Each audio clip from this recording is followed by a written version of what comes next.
Olá, que bom ter a sua companhia aqui no Juris 360 Lab. Hoje a gente preparou uma análise bem detalhada do informativo 791 do STJ, sabe? Aquele de 18 de outubro de 2023. Isso aí. Nesse primeiro bloco, a gente vai dar uma olhada em 5 julgados que, olha, trouxeram umas discussões bem importantes. Vamos nessa? Vamos lá. Bom, o primeiro é o HC 830.530, lá de São Paulo. Nele, a terceira sessão analisou os limites, né, da atuação das guardas municipais em abordagens e buscas pessoais. Um tema que sempre dá o que falar na prática. Com certeza. E o que o STJ definiu exatamente? Pelo que entendi, reconheceu que a Guarda Municipal faz segurança pública sim, mas não é a mesma coisa que as polícias, certo? A busca pessoal só seria válida se fosse para proteger o patrimônio do município mesmo. Exatamente isso. O ponto central, olha, é o artigo 144 da Constituição. Ele não esgota tudo sobre segurança, mas delimita as funções, né? O STJ fez uma distinção importante entre o poder de polícia, que é administrativo, mais amplo, e o poder das polícias, que aí sim envolve repressão criminal, uso da força e tal. Hum, Aí, a Guarda Municipal não se encaixa naquele qualquer do povo do artigo 301 do Código de Processo Penal, que pode prender em flagrante, mas não pode sair fazendo busca ativa por aí, sabe? A fundada suspeita, do artigo 244, para busca pessoal, ela exige que o agente atue dentro da competência dele. faz sentido isso. Quer dizer, patrulhar a praça para evitar vandalismo, ok.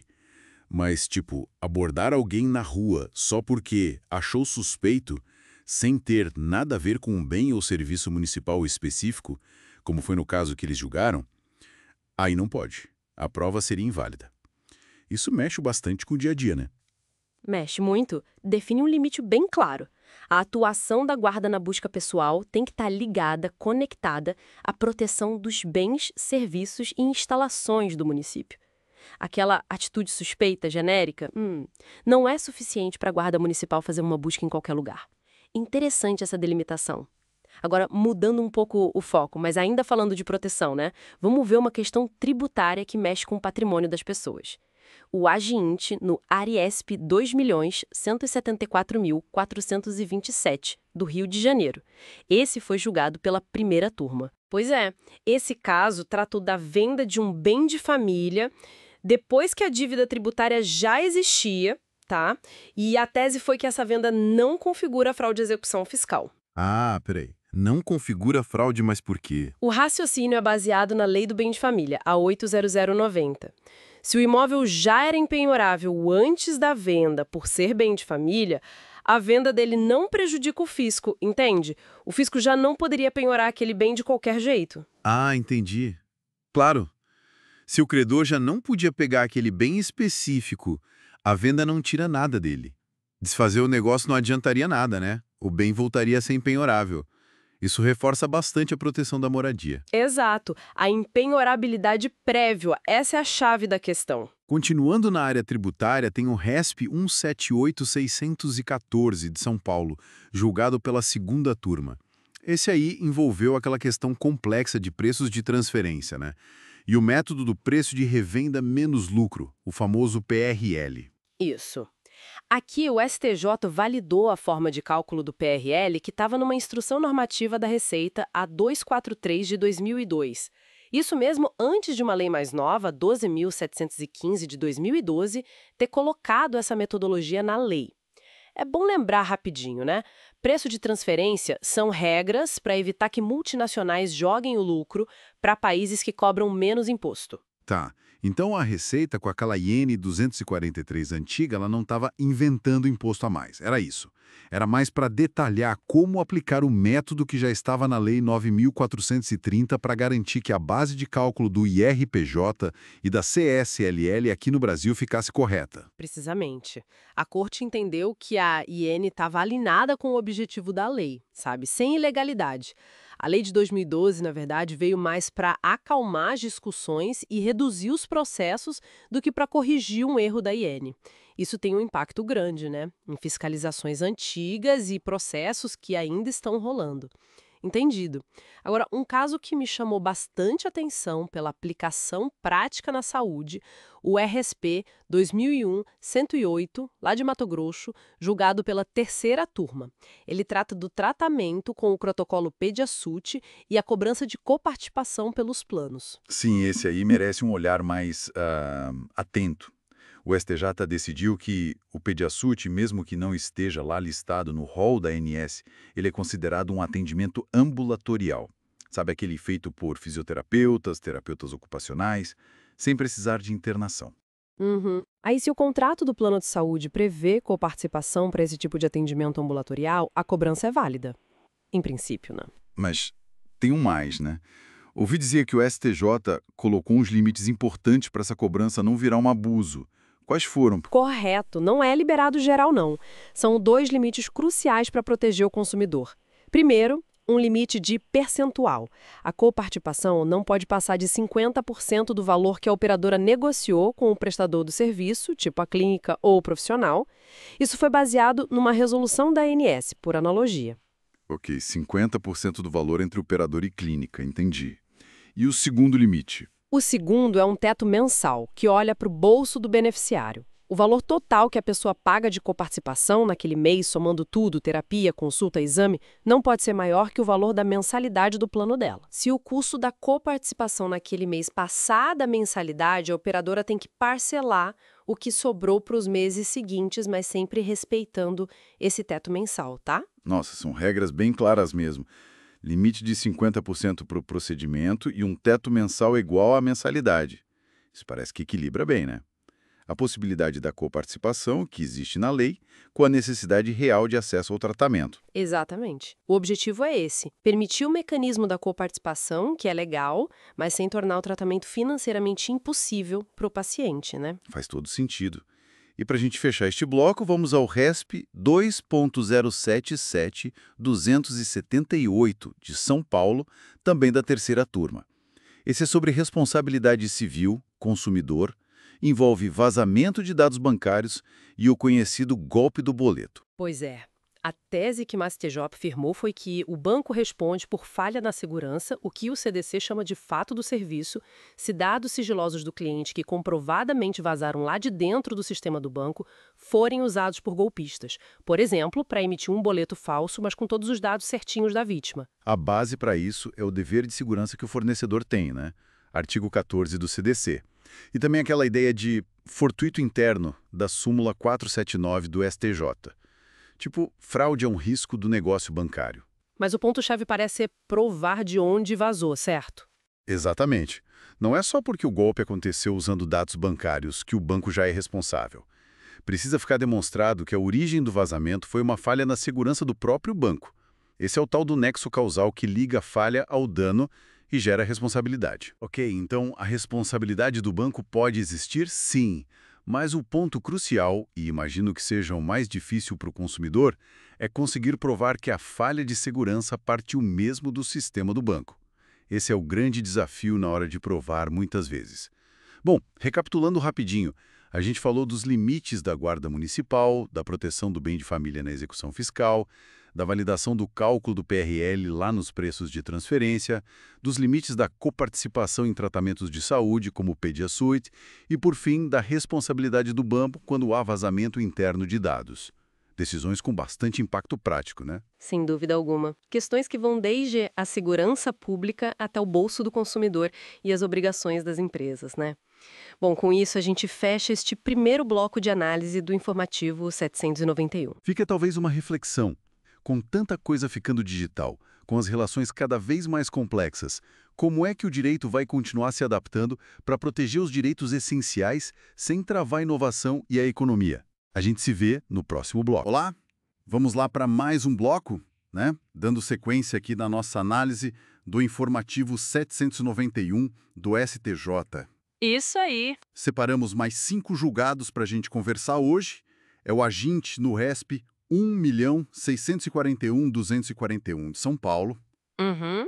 o RESP 2.069.181, também de SP, depois o AGREG no RESP 2.053.887 lá de Minas, Certo? o AGREG no HC 798.225 do Rio Grande do Sul e, para fechar, o RESP 2.091.647 do DF. Vamos nessa? Vamos lá. Começando então com, primeiro, o AGINT no RESP 1.641.241. Esse aqui é direito civil, né? Sobre comodato. Aham, o empréstimo gratuito. Isso. A questão era, e se o contrato não tem prazo definido? Como é que o dono pega o bem de volta? O STJ disse que, olha, basta notificar desde que tenha passado um tempo razoável de uso. Exatamente porque o comodato ele tem essa característica, né? Ele é um ato de favor, de liberalidade e é sempre temporário, mesmo que não esteja lá escrito um prazo final. Ah, tá. O próprio Código Civil fala isso. Sim, o artigo 581 aponta para isso. E a quarta turma reforçou. Passou um tempo que, bom, deu para usar o bem para aquilo que ele foi emprestado. Entendi. Então o dono pode pedir de volta. Só notificar já é suficiente para acabar o contrato. Não precisa ficar provando, sabe? Ai, preciso do bem urgentemente, ou o bem não serve mais para quem está usando. Não tem essa burocracia toda. Não. É o que a gente chama de direito potestativo do comodante. É um poder dele, né? De encerrar o contrato pela vontade dele, claro, respeitando esse uso razoável que aconteceu. Já tinha até um precedente antigo nessa linha. Ah, legal, simplifica, né? Passou o tempo razoável, notificou, resolveu. Bom, vamos para o segundo. RESP 2.069.181. Também direito civil, mas agora testamento. Uma situação delicada. Sim. A da curadora especial é essa mesma. Validade de uma cláusula que nomeia uma irmã como curadora especial dos bens deixados para outra irmã que é incapaz. E o detalhe, essa irmã incapaz ainda está sob o poder familiar dos pais. E aí? Pois é, o STJ disse que essa cláusula é válida sim, mas tem um ponto-chave, né? Qual? Essa curadora especial, ela está prevista lá no Código Civil, no 1733, parágrafo 2º, e ela se aplica só para os bens que a pessoa deixou no testamento, vindos da parte disponível da herança. Ah, entendi. Não é sobre tudo da pessoa incapaz. De jeito nenhum. É só sobre aquele patrimônio específico que a testadora deixou. Não mexe com o poder familiar dos pais sobre a filha, não substitui uma tutela, nada disso. Faz sentido. É uma forma de garantir a vontade de quem fez o testamento, sabe? Sobre como aquela parte específica da herança vai ser administrada. Valoriza a autonomia da pessoa no planejamento sucessório dela. Interessante. É um jeito de direcionar a gestão de uma parte específica, então. Bom, mudando de área agora, direito penal, execução penal. O AREG no RESP 2053.887 de Minas, a pergunta é: pode somar pena de reclusão e detenção para definir o regime inicial? Pode. A resposta do STJ, e isso já está bem alinhado com o STF também, é que sim. Apesar de reclusão e detenção terem, regras diferentes de cumprimento... Sim, uma mais rigorosa que a outra, exato. Mas, para fins de fixar o regime inicial, o que importa é que as duas são penas privativas de liberdade, são da mesma espécie, vamos dizer assim. Tá. E a lei falou o quê? A Lei de Execução Penal, no artigo 111, manda somar ou unificar as penas para determinar o regime. Então, a quinta turma disse que não dá para fazer aquela ginástica de pera a pena de detenção ter um regime compatível para começar a cumprir. Não. Entendi. Soma tudo logo de cara. Isso. Soma tudo, acha o total da pena e aí sim definir o regime inicial com base nesse montante total. Tem até precedente nesse sentido. Ok. Unifica para ter um ponto de partida claro. Beleza. Agora, ainda no penal, mas processo penal AGR no HC 798225 do Rio Grande do Sul. A discussão é sobre o aviso do direito ao silêncio lá no inquérito. Se a polícia não avisa, o processo todo é nulo. Olha, o STJ foi claro. Só vai anular se a defesa conseguir provar que teve prejuízo. Ah, não é automático. Não é automático. É aquele princípio famoso, né? O pas de nullité sans grife. Tá lá no nosso Código de Processo Penal, artigo 563. Não tem nulidade se não tiver prejuízo. E como provaria o prejuízo? A defesa teria que mostrar concretamente, sabe, como que a falta daquele aviso prejudicou o investigado. Se o sujeito ficou quieto ou se ele negou o crime, por exemplo, fica bem difícil dizer que teve prejuízo por não ter sido avisado que podia ficar calado. Concorda? É verdade. E tem outro ponto importante. O inquérito é uma peça informativa, né? A jurisprudência é bem firme em dizer que, em regra, vícios que acontecem lá no inquérito não contaminam a ação penal, que é o processo de verdade. Entendi. Precisa da prova do dano. Ok, para fechar este bloco, um julgado que deu o que falar. RESP 2091-1647 do DF. É sobre o standard probatório para mandar alguém a júri popular, a decisão de pronúncia. Esse é importantíssimo. A sexta turma deu uma apertada, né? Diz que precisa de elevada probabilidade de autoria e mais, afastou aquele famoso indúbio pro societate. Exato, a pronúncia ela tem que ser um filtro sério, né? Antes de mandar alguém para o tribunal do júri. E a sexta turma criticou muito esse indúbio pro societate, essa ideia de que, na dúvida, manda pro júri que a sociedade decide. Por quê? Porque não tem base legal clara para isso. A dúvida por si só não pode justificar submeter alguém a um julgamento tão sério. O standard, quer dizer, o nível de prova que se exige, tem que ser mais alto do que a mera possibilidade, que já basta para receber a denúncia lá no começo. Mas não precisa ser a certeza da condenação ainda. Não, a certeza é só para o final, para condenar. Para pronunciar, o STJ fixou nesse julgado como elevada probabilidade. É um meio termo, mas um meio termo mais exigente. E se tiver dúvida sobre essa probabilidade? Ah, e sim. Se a própria existência desses indícios mais fortes for duvidosa, aí não tem jeito. Aplica-se o indúbio pro réu, a dúvida a favor do réu, e a pessoa não deve ser pronunciada. Entendi. Uma boa mudança bem relevante que reforça as garantias nessa fase. Bom, com isso a gente fecha a análise desses 5 julgados do informativo 791. Foi uma boa conversa. Nos veremos no próximo bloco. Ah, e para o pessoal que está acompanhando, se estiver curtindo, não esquece, né? Deixa o like aí e se inscreve no canal. Até a próxima. Até mais. Olá, estamos de volta, pessoal, para fechar nossa análise do informativo 791 do STJ. Este é o último bloco, hein? Isso aí, reta final. E temos 5 temas bem quentes pela frente. São 2 julgados específicos e 3 temas que foram afetados para julgamento como repetitivos. Muita coisa importante. Com certeza, vamos lá. Começando pelo HC 8039-62, lá de Minas Gerais. A questão aqui é um conflito de vontades, né? O réu quer recorrer, mas o defensor diz, melhor não. Quem manda? Pois é. E o STJ foi claro. Prevalece a avalação da defesa técnica. Ah, interessante. E por quê? Basicamente, porque a decisão de levar um caso para o STJ ou o STF, né, com recurso especial ou extraordinário, exige uma análise muito técnica. Entendi. O advogado, o defensor, ele tem, assim, melhores condições de avaliar as chances reais, a estratégia. É o princípio da voluntariedade recursal lá do CPP, artigo 574. E se o defensor não recorre, não quer dizer que ele foi negligente. Não automaticamente. Pode ser pura estratégia, né?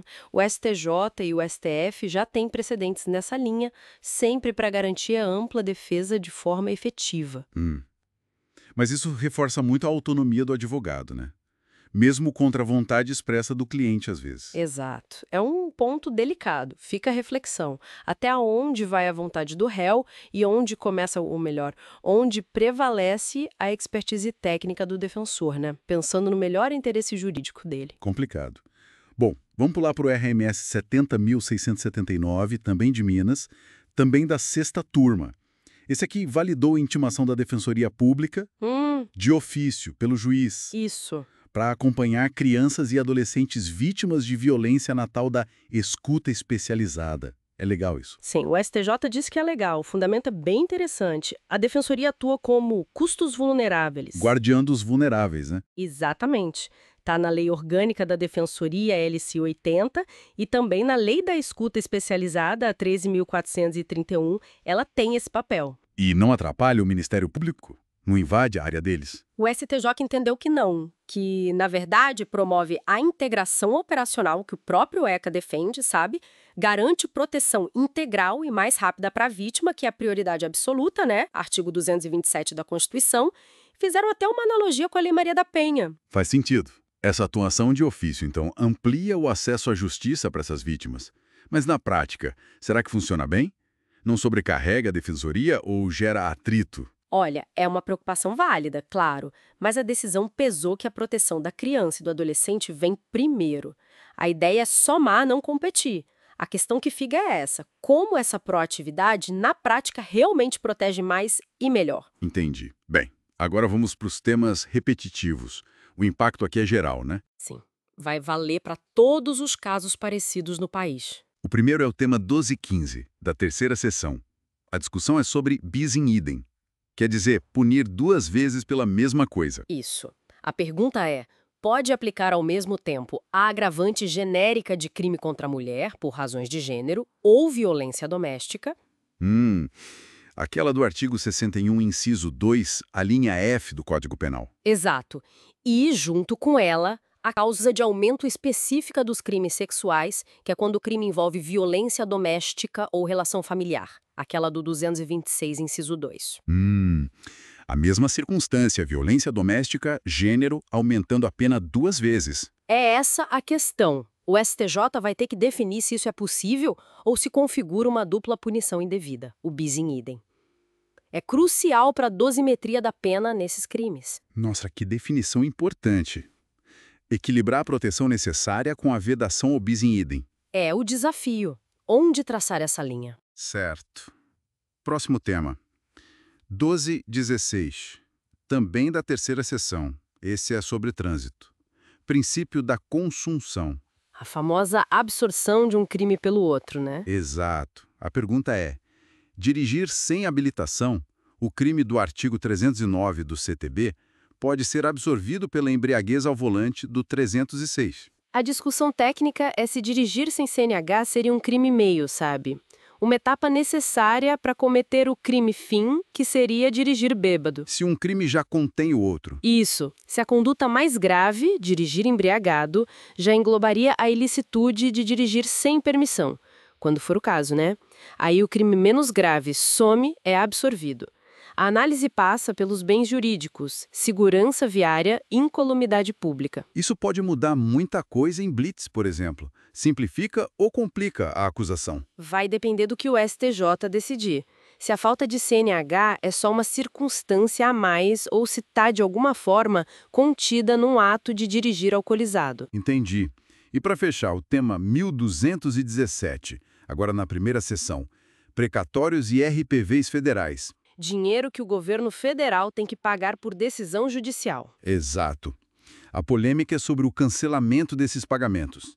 Uma lei de 2017 permitiu cancelar se o dinheiro ficasse depositado por 2 anos e não fosse sacado. A Lei 13.463. Essa mesma. O ponto é: pode cancelar assim automaticamente só pelo prazo, sem ver se o credor foi inerte mesmo, se teve culpa? A discussão é se essa regra viola o direito de propriedade, o devido processo legal. Porque às vezes a pessoa nem foi avisada direito ou teve alguma dificuldade para sacar, sabe? Não foi por inércia. Cancela um direito reconhecido na justiça só porque passou o tempo? Parece forte. É o que se questiona. Fere a segurança jurídica? Qual o limite da lei orçamentária frente ao direito do credor? O STJ vai analisar o alcance dessa norma, que já foi até alterada, mas deixou efeitos para trás. Muita coisa importante definida e a ser definida. Recapitulando rápido. A autonomia da defesa técnica para recorrer, a defensoria protegendo crianças vítimas de ofício e os temas repetitivos sobre bis in idem em violência de gênero, consunção em crimes de trânsito e cancelamento de precatórios. Ufa! Bastante coisa mesmo. E fica a reflexão, né? O direito está cada vez mais complexo, as relações sociais também. Como é que o sistema de justiça consegue equilibrar a aplicação técnica da lei com a garantia real dos direitos fundamentais? E a segurança jurídica, especialmente para os mais vulneráveis. Às vezes a resposta não está só na lei escrita. Uma ótima provocação final. Esperamos que essa nossa conversa tenha ajudado a clarear esses pontos do informativo 791. Se o pessoal gostou, não esquece de se inscrever aqui no canal Juris 360 Lab e deixar aquele like. É isso aí, ajuda a gente a continuar trazendo esse conteúdo. Muito obrigado pela atenção de todos e todas aqui no Juris 360 Lab. Até a próxima. Até mais.